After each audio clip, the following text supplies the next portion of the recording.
അള്ളാഹു വിശ്വസിച്ചാൽ തന്നെ അത് പൂർണ്ണമായ വിശ്വാസമായി. മാ ഫിഹാ കാഫിറുൻ വലാ മുനാഫിഖുൻ. പിന്നെ അതിൽ ഒരു കാഫിറാകുന്ന പ്രശ്നമില്ല, മുനാഫിഖ് എന്ന ശൈലിയില്ല, എല്ലാ മുഅ്മിൻ തന്നെ എന്ന് പറയുന്ന കക്ഷികളുണ്ടാകും. അവസാനം അദ്ദേഹം പറഞ്ഞു ഹഖ്ഖുൻ അലല്ലാഹ് അൻ യഹ്ശുറഹുമാ മഅദ് ദജ്ജാൽ. ആ കക്ഷികൾ മുഴുവൻ ദജ്ജാലിൻ്റെ കൂടെ, മസീഹു ദജ്ജാലിൻ്റെ കൂടെ ഒരുമിച്ച് കൂട്ടപ്പെടുമെന്നുള്ളത് ഹക്കാണ്, അള്ളാഹ് പഠിപ്പിച്ചതാണ്, അള്ളാഹുവിൻ്റെ അധ്യാപനമാണ് എന്ന് പ്രവാചകൻ്റെ കൂടെ ജീവിച്ച പ്രവാചകൻ്റെ രഹസ്യ സൂക്ഷിപ്പുകാരനായ ഹുദൈഫത്തുൽ യമാനി റളിയല്ലാഹു അൻഹു പഠിപ്പിക്കുന്നു. അഥവാ അത്രയധികം ഭിന്നിപ്പുകൾ ഈ ഉമ്മത്തിൽ വരാനുണ്ട് എന്നർത്ഥം, ബിദ്അത്തുകൾ വ്യാപകമായി വരാനുണ്ട് എന്നർത്ഥം. 3 വക്ത് നമസ്കരിച്ചാൽ മതി എന്ന് പറയുന്ന കക്ഷി വരുമ്പോൾ അവർ പോലും പറയും ഇതാ ഖുർആൻ അത്രയേ ഉള്ളൂ, മുൻഗാമികൾക്ക് തെറ്റിപ്പോയി, ധാരാളമായി ബിദ്അത്തുകളും ബാത്തിലിൻ്റെ ശബ്ദങ്ങളും വ്യാപകമായി വരുമെന്ന് തന്നെയാണ് അവരൊക്കെയും പഠിപ്പിച്ചത്.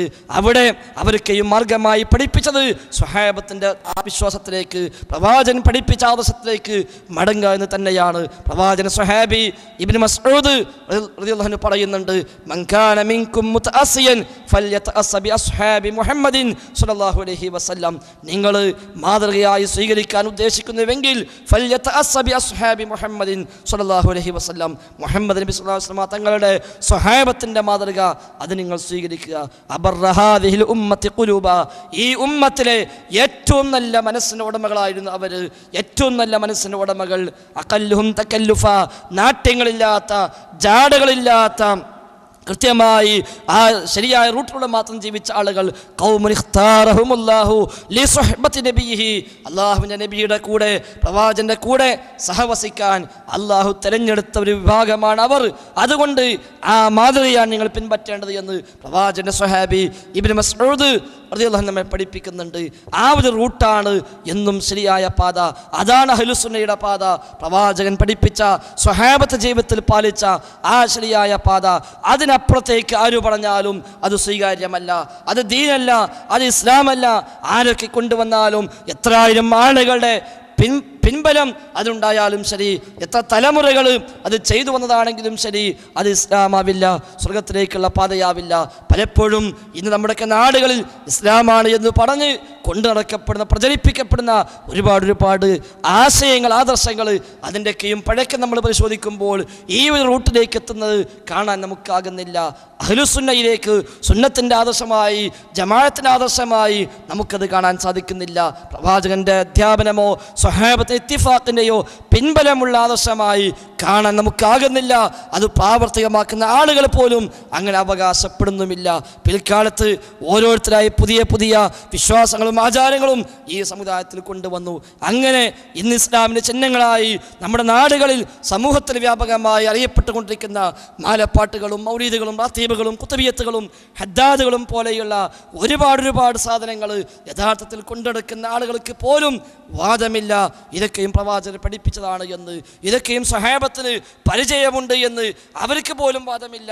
ഓരോ പാട്ടും ആരുണ്ടാക്കിയെന്ന് ചോദിച്ചാൽ അവർക്ക് തന്നെയും പറയാൻ കഴിയും 100 കൊല്ലം മുമ്പ്, 150 കൊല്ലം മുമ്പ്, 200 കൊല്ലം മുമ്പ് ഇന്നയാളുണ്ടാക്കി, മറ്റേയാളുണ്ടാക്കി എന്ന് പറഞ്ഞ് അവർ തന്നെയും അതേക്കുറിച്ച് പറയുന്നു. എങ്കിൽ അത് സ്വർഗത്തിലേക്കുള്ള പാതയാണെന്ന് ധരിക്കാൻ നമുക്ക് നിർവാഹമില്ല. നമ്മുടെ നാടുകളിൽ പാരായണം ചെയ്യപ്പെടുന്ന, ആ ഗണത്തിൽ വരുന്ന ഏതാണെങ്കിലും ശരി, മാലപ്പാട്ടുകൾ ധാരാളം നമ്മുടെ നാട്ടിലുണ്ട്. സാധാരണ നമ്മുടെ നാടുകളിൽ ഉപയോഗിച്ച് വരുന്ന മൗലിദ് കിതാബുകളിൽ 25ഓളം മാലപ്പാട്ടുകൾ നമുക്ക് കാണാൻ സാധിക്കും. ആ മാലപ്പാട്ടുകളിൽ ഏറ്റവും പഴക്കമുള്ള മാലപ്പാട്ട് ഏത് എന്ന് ആരോടന്വേഷിച്ചാലും എല്ലാവരും പറയും ഏറ്റവും പഴക്കമുള്ള മാല മുഹ്യിദ്ദീൻ മാലയാണ്. എന്നുണ്ടായി എന്ന് ചോദിച്ചാൽ എല്ലാവരും സമ്മതിക്കും 402 കൊല്ലം മുമ്പ് കോഴിക്കുളത്തുറക്കാരായ ഖാദി മുഹമ്മദ് എന്നൊരു മുസ്ലിയാരാണ് അത് ഉണ്ടാക്കിയത് എന്ന കാര്യത്തിൽ ആർക്കും തന്നെ അഭിപ്രായ വ്യത്യാസമില്ല. 402 കൊല്ലം മുമ്പ് കോഴിക്കോട്ടുകാരുണ്ടാക്കിയ പാട്ട് അതാണ് മാലപ്പാട്ടുകൾ. ഒന്നാമത്തേത്, ബാക്കിയെല്ലാം പിന്നെയുണ്ടായതാണ്. രണ്ടാമത്തെ മാല നൂൽമാല എന്നറിയപ്പെടുന്ന, ഇന്ന് നമ്മുടെ നാടുകളിൽ അത് വ്യാപകമായി ഉപയോഗിക്കപ്പെട്ട് കാണുന്നില്ല. കഴിഞ്ഞ തലമുറ കാണാതെ പഠിക്കുകയും പ്രചരിപ്പിക്കുകയും ചെയ്തിരുന്ന മാലയാണ് നൂൽമാല. കുഞ്ഞായി മുസ്ലിയാർ ഉണ്ടാക്കിയ നൂൽമാല, മുഹീദ്ദീൻ ഉണ്ടാക്കി 268 കൊല്ലം കഴിഞ്ഞിട്ടാണ് നൂൽമാല ഉണ്ടാകുന്നത്. അഥവാ അതുണ്ടായിട്ട് 132 കൊല്ലങ്ങൾ കഴിഞ്ഞുവെന്നർത്ഥം, 232 കൊല്ലങ്ങൾ കഴിഞ്ഞുവെന്നർത്ഥം. ഒന്നാമത്തെ മാലയ്ക്ക് 400 കൊല്ലത്തെ പഴക്കമാണ്, രണ്ടാമത്തെ മാലയ്ക്ക് 232 കൊല്ലത്തെ പഴക്കമാണ്. ശേഷമാണ് മൂന്നാമത്തെയും നാലാമത്തെയും അഞ്ചാമത്തെയും അഞ്ചാമത്തെയും ആറാമത്തെയും ഒക്കെ മാലപ്പാട്ടുകൾ ഉണ്ടാകുന്നതെങ്കിൽ അതെങ്ങനെയാണ് സ്വർഗത്തിലേക്കുള്ള പാതയായി മാറുക? മാ അന അലൈഹി വാ സ്വഹാബി, ഞാനും എൻ്റെ സ്വഹാബത്തും സ്വീകരിച്ച വഴി അതാണ് ശരിയായ പാത. എത്ര കക്ഷിയുണ്ടായാലും 72 മാറിയാലും അതിനപ്പുറം പിരിഞ്ഞാലും ശരിയായ പാത ഞാനും എൻ്റെ സ്വഹാബത്തും പഠിപ്പിച്ച പാതയാണ് എന്ന് അലൈക്കും ബി സുന്നത്തി വ സുന്നത്തിൽ ഖുലഫാഇ റാഷിദീൻ മഹ്ദിയീൻ, എൻ്റെ സുന്നത്തും ഖുലഫാ റാഷിദിൻ്റെ സുന്നത്തും നിങ്ങൾ മുറുകെ പിടിക്കണേ എന്ന് പഠിപ്പിച്ച ആ അധ്യാപനം ജീവിതത്തിൽ പാലിക്കണമെന്ന് വാശിയുള്ള നിർബന്ധമുള്ള ഒരു വിശ്വാസിക്ക് എങ്ങനെയാണ് ഇതൊക്കെയും അഹ്ലുസുന്നയുടേതായി ഇതൊക്കെയും സ്വർഗത്തിലേക്കുള്ള ആദർശമായി കൊണ്ടു നടക്കാനാവുക? ഖുതുബിയത്ത് 300 കൊല്ലം മുമ്പ് തമിഴ്നാട്ടുകാരുണ്ടാക്കിയതാണ്. നാരിയ സ്വലാത്ത് 600 കൊല്ലം മുമ്പ് മൊറോക്കക്കാരുണ്ടാക്കിയതാണ്. ബുർദ ബെയ്ത്ത് 700 കൊല്ലം മുമ്പ് ബൂസൂരി എന്ന് പറയുന്ന ഒരു മുസ്ലിം ഉണ്ടാക്കിയതാണ്. ഇങ്ങനെ ഓരോരുത്തരുടെ വകയായി ഓരോന്നുണ്ടാക്കി എല്ലാം ഇസ്ലാമാണെന്ന് പറഞ്ഞ് ഈ സമുദായത്തിലേക്ക് എല്ലാം വെച്ച് കെട്ടുമ്പോൾ ഇത് നമുക്ക് ആവശ്യമില്ല എന്ന്, ഇതിന് സുന്നത്തിൻ്റെ പിൻബലമില്ലെന്ന്, ജമാഅത്തിന് പിൻബലമില്ലെന്ന് പറയേണ്ടുന്ന മുസ്ലിം സമുദായം അറിയാതെ അതെല്ലാം ഏറ്റുവാങ്ങി അതെല്ലാം മതചിഹ്നങ്ങളായി മാറി എന്നു മാത്രമല്ല, നമ്മുടെ നാടുകളിൽ ഇസ്ലാം പഠിപ്പിച്ച ഫർളും സുന്നത്തുമായ കാര്യങ്ങളെക്കാളേറെ ഇവക്ക് സ്ഥാനമുണ്ടായി. ഇതൊഴിവാക്കിയാൽ അവൻ പുത്തൻവാദിയായി, ബിദ്അത്തിന്റെ കക്ഷിയായി. ഹുദൈഫത്തുൽ യമാനി പറഞ്ഞതുപോലെ ഒരു ബിദ്അത്ത് ഒഴിവാക്കിയാൽ തുരിക്കത്തി സുന്ന, സുന്നത്ത് ഒഴിവാക്കി എന്ന് പറയപ്പെടുന്ന സാഹചര്യം ഉണ്ടാകുമെന്ന് പറഞ്ഞെങ്കിൽ അതിനേക്കാൾ അപ്പുറത്തേക്കാണ് ഇന്ന് നമ്മുടെ ആളുകളുടെ സമീപനം എന്നുള്ളത് സൂചിപ്പിക്കാതിരിക്കാൻ നിവൃത്തിയില്ല. ഇങ്ങനെ ഓരോ ആചാരങ്ങൾ, ഓരോ ആദർശങ്ങൾ സമുദായത്തിൽ വന്നുകൊണ്ടേയിരിക്കുന്നു. കഴിഞ്ഞ മാസങ്ങളിൽ നമ്മുടെ നാടുകളിൽ നബിദിനാഘോഷം നടന്നു. എല്ലാവർക്കും അറിയാം മുളഫർ രാജാവാണ് തുടക്കമിട്ടത് എന്ന്. ഹിജ്റ 630 വഫാത്തായ മുളഫർ രാജാവ് സ്വഹാബത്തിന്റെ കാലം കഴിഞ്ഞ 6 നൂറ്റാണ്ടിന് ശേഷമുണ്ടായ ഒരു ആചാരമാണെന്ന കാര്യത്തിൽ ആർക്കും തന്നെ അഭിപ്രായ വ്യത്യാസമില്ല എങ്കിൽ അത് സ്വീകരിക്കുന്ന ഒരാൾക്ക് എങ്ങനെയാണ് മാ അന അലൈഹി വാ സ്വഹാബി എന്ന ആ ഒരു റൂട്ടിലാണെന്ന് പറയാൻ എങ്ങനെയാണ് സാധിക്കുക? അലൈക്കും ബി സുന്നത്തി വ സുന്നത്തിൽ ഖുലഫാഇ റാഷിദീൻ മഹ്ദിയീൻ എന്ന് പറഞ്ഞ ആ പാതയിലാണ് ഇന്ന് ഞാനുള്ളത് എന്ന് പറയാൻ എങ്ങനെയാണ് അവർക്ക് സാധിക്കുക? അവർക്ക് പോലും അവകാശവാദമില്ല. ഇതൊക്കെയും പണ്ടേയുണ്ട്, സ്വഹാബത്തിന് പരിചയമുണ്ട് എന്നൊരു വാദം അതിൻ്റെ വക്താക്കളായ ആളുകൾക്ക് പോലും ഇല്ല എന്നുള്ള സത്യമാണ്. ഈ വർഷം റബീഉൽ അവ്വൽ ഇറക്കിയ സാധനമാണ് അൽ ഇസ്സ എന്ന പേരിറങ്ങിയ ഒരു സപ്ലിമെൻ്റ്. ഇതിന് മൗലീദ് നടത്തിയ മുൻഗാമികളുണ്ടോ എന്ന് ചോദിച്ചുകൊണ്ട്, മുൻഗാമികൾ ആരൊക്കെയാണ് മൗലീദ് നടത്തിയത് എന്ന ചോദ്യമുണ്ട്.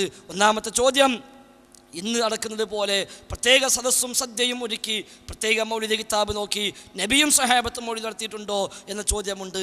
ഇല്ല എന്നാണ് മറുപടി. പിന്നെ ചോദിക്കുന്നു, ഇന്ന് കാണുന്നത് പോലുള്ള മൗലിദ് മുൻകാല ഇമാമുകളും പണ്ഡിതന്മാരും നടത്തിയിട്ടുണ്ടോ എന്നാണ് പിന്നെയുള്ള ചോദ്യം. ഉണ്ട് എന്ന് പറയുന്നു. എന്നിട്ട് ആരൊക്കെയാണ് പണ്ഡിതന്മാർ? ഒന്നാമതായി ഉന്നയിക്കുന്ന പണ്ഡിതൻ തന്നെ ഹിജ്റ 597 വഫാത്തായി എന്നാണ് അവർ തന്നെയും കൊടുത്തിരിക്കുന്നത്.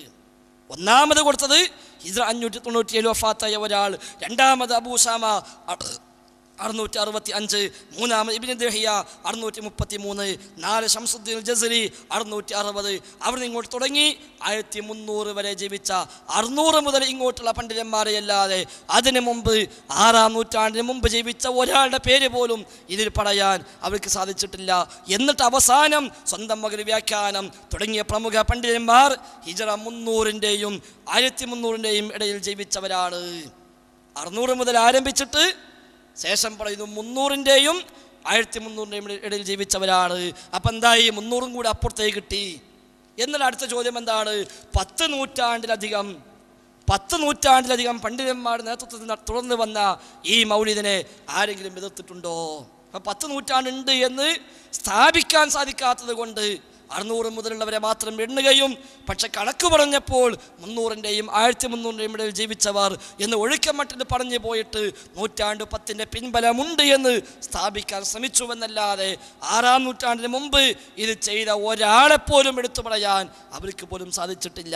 ഇനി 10 നൂറ്റാണ്ട് നടന്നാലും അത് ഇസ്ലാമിൽ പുണ്യമാവണമെന്നില്ല. മാ അന അലൈഹി വാ സ്വഹാബി എന്ന ആ അസ്ലിലേക്ക് എത്താത്ത ഒരു ബിദ്അത്ത് ഏതു കാലത്തുണ്ടായാലും ശരി, താബഈങ്ങളുടെ കാലത്ത് കയറി വന്നതാണെങ്കിലും ശരി, ഷിയായിസും ഖവാരിജുകളുമൊക്കെ ആ കാലത്ത് തന്നെ ഉടലെടുത്തവരാണ്. പക്ഷെ പഴക്കം 114 ഉണ്ടായാൽ പോരാ.